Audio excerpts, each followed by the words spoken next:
Assalamualaikum warahmatullahi wabarakatuh teman-teman. Jumpa lagi bersama saya Anton, masih di pembahasan soal P3K keperawatan. Yuk kita langsung saja bahas soal P3K yang pertama.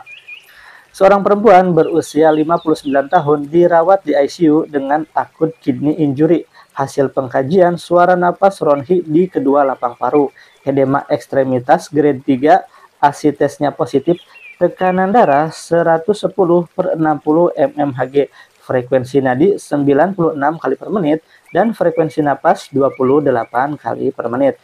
Hasil laboratorium, fungsi paal ginjalnya itu uriumnya 178, kreatininnya 4,6. Pasien mendapatkan terapi diuretik furosemid 3 kali 3 ampul. Hal penting yang perlu dilakukan evaluasi pada pasien tersebut adalah A. Tekanan darah, B. Kadar kreatinin, C. Kadar urium, D. Urin output, atau E. Frekuensi nafas. Kira-kira yang mana teman-teman jawabannya? Pasti teman-teman yang sudah bekerja atau yang sedang bekerja di ruang penyakit dalam sudah tahu ya, fungsi dari furosemid itu sebagai diuretik atau kalau nama mereknya itu lasik ya. Jadi menyebabkan pasien itu kencingnya berlebihan. Jadi jawabannya adalah yang D. Jadi observasi urin output. Pada kasus pasien dengan diagnosis medis itu akut kidney injury atau gagal ginjal akut yang ditandai dengan peningkatan urium dan kreatinin, kemudian penurunan urin output ya, maka terapi yang diberikan itu adalah terapi diuretik yang berfungsi untuk menghambat proses absorpsi sehingga kelebihan elektrolit seperti kalium, natrium, dan cairan dapat dikeluarkan dengan indikator yang dapat diamati, yaitu peningkatan urin output ya. Jadi yang merupakan indikator penting untuk memonitor dan mengevaluasi fungsi ginjal pada pasien dengan gagal ginjal akut. Baik, kita ke soal berikutnya. Persalinan dengan usia kehamilan 42 minggu atau lebih terhitung sejak hari pertama haid terakhir disebut A. Abortus, B. Serotinus, C. Partus prematurus, D. Partus aterem, atau E. Partus imaturus. Kira-kira yang mana nih teman-teman jawabannya? Yang dinas di ruang kebidanan pasti tahu ya ini jawabannya apa. Ya benar sekali, jawabannya adalah serotinus. Jadi menurut WHO teman-teman, kehamilan serotinus disebut juga dengan kehamilan postpartum atau postdeath. Istilah Indonesianya itu lebih bulan, yang merupakan kehamilan yang berlangsung atau sampai 42 minggu atau 294 hari atau lebih ya, terhitung sejak dari hari pertama haid terakhir. Mari kita bahas poin-poin yang lainnya juga ya teman-teman ya. Ada abortus, kemudian partus prematurus, partus aterem, dan partus imaturus. Kira-kira definisinya apa nih teman-teman? Kalau abortus itu adalah kehamilan ya atau melahirkan ya sebelum usia janin itu 20 minggu ya. Jadi usia janinnya kurang dari 20 minggu atau kurang dari 500 gram ya, 500 gram miligram lagi. Kalau miligram itu adalah obat ya. Kalau partus prematurus itu adalah disebut juga partus preterm ya. Kalau yang ini adalah aterem, kalau yang ini preterm. Ya, persalinan yang terjadi pada usia kehamilan setelah 20 minggu hingga usia 37 minggu. Jadi di sini 27 sampai usia sampai dengan 37 minggu kan. Kalau aterem itu adalah cukup bulan, yaitu usia kehamilan 37 minggu sampai dengan 42 minggu ya, atau dengan berat janin lebih dari 2.500 gram. Kalau partus imaturus adalah partus dari hasil konsepsi pada kehamilan di bawah 28 minggu ya, dengan berat janinnya kurang dari 1.000 gram. Jadi ini di bawah 28 minggu dengan berat janin kurang dari 1.000 gram. Baik, kita lanjut ke soal berikutnya.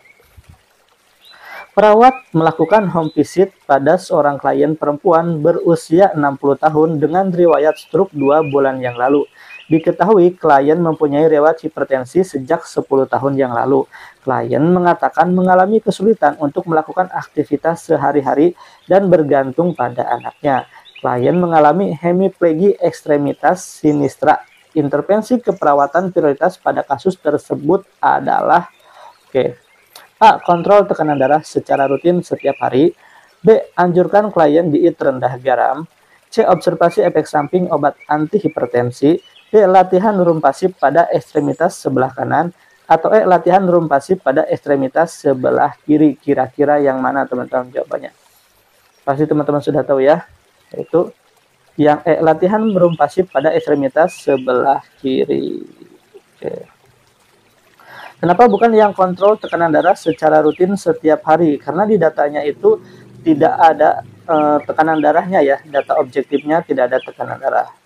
Jadi salah satu intervensi keperawatan yang penting dilakukan pos serangan stroke adalah melakukan latihan tungkai atau mobilitas fisik, yaitu room range of motion, yang bertujuan untuk menjaga dan melancarkan sirkulasi darah menjadi lebih stabil, meningkatkan tonus otot dan kekuatan otot sehingga meminimalkan terjadinya atrofi otot ya.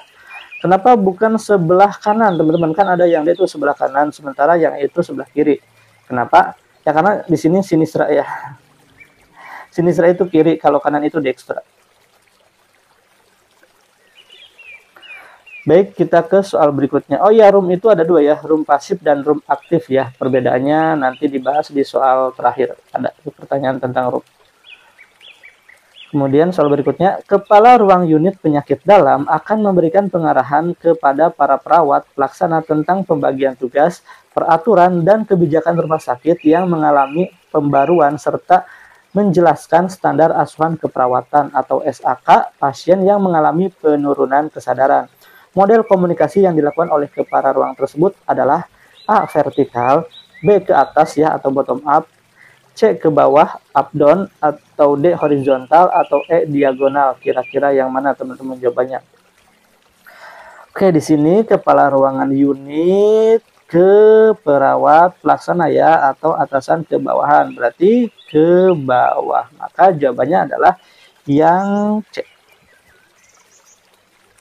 Ya.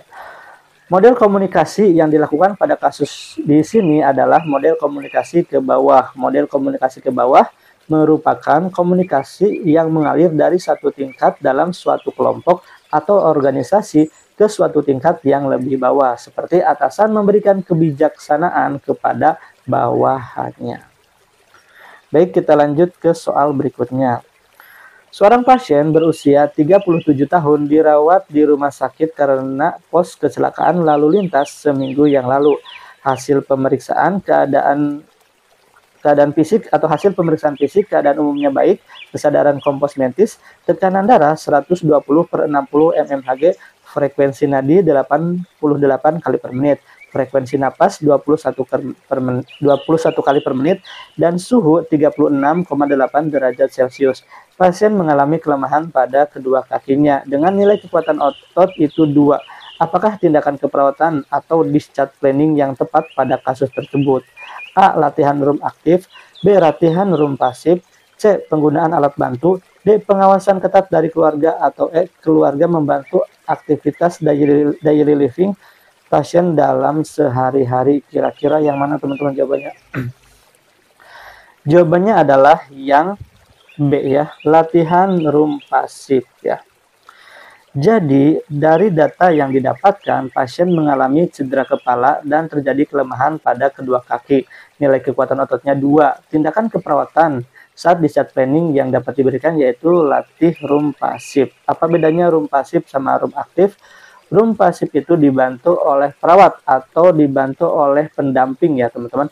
Kalau rum aktif itu oleh pasien itu sendiri. Kalau ini belum bisa ya, belum bisa sama pasien itu sendiri. Kalau sama pasien itu sendiri ya kalau misalnya kita sehat mampu beraktivitas, misalnya menggerakkan kepala ya, fleksi ekstensi gitu kan, baru itu yang disebut dengan rum aktif. Nah, misalnya menggerakkan tangan, kaki, tapi kitanya sambil berdiri gitu, tidak dibantu oleh orang lain, itu adalah rum aktif. Baik, soal berikutnya. Seorang anak perempuan berusia 8 tahun dibawa ke poliklinik anak dengan keluhan perawatan, dengan keluhan apa nih? Pokoknya dengan keluhan mata aja ya, titik di sini. Perawat akan memberikan salep mata pada pasien. Setelah mempersiapkan alat dan mencuci tangan 6 langkah, lalu perawat membuka tub salep. Apa langkah selanjutnya yang dilakukan oleh perawat? A. Membersihkan mata. B. Menarik kelopak mata bawah menggunakan jari telunjuk. C. Menarik kelopak mata bawah menggunakan ibu jari. D. Mengoleskan salep ke dalam kantong mata. Atau E. Menganjurkan pasien untuk mengedipkan mata. Kira-kira yang mana teman-teman jawabannya? Nah, ini dia jawabannya adalah yang B. Menarik kelopak mata bawah menggunakan jari telunjuk. Berikut ini langkah-langkah persiapan memberikan salep mata pada pasien. Pertama, mempersiapkan alat. Kedua, mencuci tangan 6 langkah sebelum tindakan. Ketiga, membuka tub salep mata. Keempat, menarik kelopak mata bawah menggunakan jari telunjuk ya, membentuk kantong di sini. Baru mengoleskan salep ke dalam kantong mata ya, sepanjang 1 cm. Kemudian meminta pasien untuk mengedipkan mata secara perlahan. Meminta pasien untuk tutup mata selama 1-2 menit, membersihkan salep mata ya yang ada di luarnya, kemudian memasang kembali tutup tub salep dan mencuci tangan 6 langkah setelah tindakan. Baik, kita ke soal berikutnya teman-teman. Pendidikan seks merupakan suatu pengetahuan dan keterampilan yang perlu diberikan sedini mungkin pada anak. Orang tua perlu untuk memberikan informasi mengenai perilaku seksual, menstruasi, dan alat reproduksi. Pada usia berapakah idealnya anak diberikan pendidikan mengenai menstruasi? Kira-kira usia berapa teman-teman? Ya, jawabannya adalah yang B, usia 8 tahun. Pada anak usia 8 tahun adalah waktu yang paling tepat memberikan pendidikan seks tentang menstruasi dan alat reproduksi, karena anak sudah mengenal tentang ilmu agama ya. Di atas 7 tahun anak sudah mulai mengenal ilmu agama, dan 9 tahun itu anak perempuan ada yang sudah memulai menstruasi. Jadi baiknya itu di usia 8 tahun. Baik, kita ke soal berikutnya. Seorang perempuan berusia 38 tahun dirawat di rumah sakit dengan keluhan lemah dan penurunan kesadaran. Pasien tampak gelisah, mukosa mulut kering, turgor kulit kembali kurang dari 3 detik, konjungtivanya anemis. Hasil pemeriksaan fisik, tekanan darah 90/60 mmHg, frekuensi nadi 98 kali per menit, frekuensi napas 27 kali per menit, dan suhu 37,8 derajat Celcius. Pemeriksaan GDS diperoleh 49 mg per desiliter. Terapi cairan yang tepat untuk diberikan pada pasien tersebut adalah A. Lincerlaktat, B. NaCl 0,45%, kayaknya nggak ada ya, adanya itu yang 3%, nggak tahu sih, kalau di tempat saya ada yang 3%, yang 3% itu termasuk ke elektrolit pekat ya. Kemudian NaCl 0,9%, D40 atau dextrose 5%, kira-kira yang mana teman-teman? Harusnya sih D40 itu D40 5% ya kalau nama mereknya ya. Tapi isinya D40 itu adalah dextrose 5%. Jawabannya antara E dan D sih. Oke, coba kita lihat jawabannya ya. Ya, jawabannya adalah yang D, yaitu yang E, dextrose 5% ya. Pasien mengalami lemah, penurunan kesadaran, konjungtivanya anemis, dan GDS-nya 49 mg per desiliter. Tanda-tanda tersebut merupakan tanda-tanda dari hipoglikemia. Makanya pemberian terapi yang tepat adalah dextrose 5% yang E. Kalau ada kekeliruan, mohon maaf ya. Terjadi hipoglikemia ini bisa disebabkan oleh misalnya pasien sudah disuntikan insulinnya sebelum makan, tapi pasiennya malah tidak makan. Jadi menyebabkan kadar gula darahnya itu turun. Atau misalnya pas memberikan insulin itu bukan ke intramuskuler, tapi ke mengenai intravena, sehingga disebarkan ke seluruh tubuhnya itu cepat. Maka pasien akan mengalami hipoglikemia. Baik teman-teman, itu saja yang bisa saya sampaikan pada kesempatan kali ini. Semoga bermanfaat. Kita bertemu lagi di video selanjutnya. Saya pamit. Wassalamualaikum warahmatullahi wabarakatuh.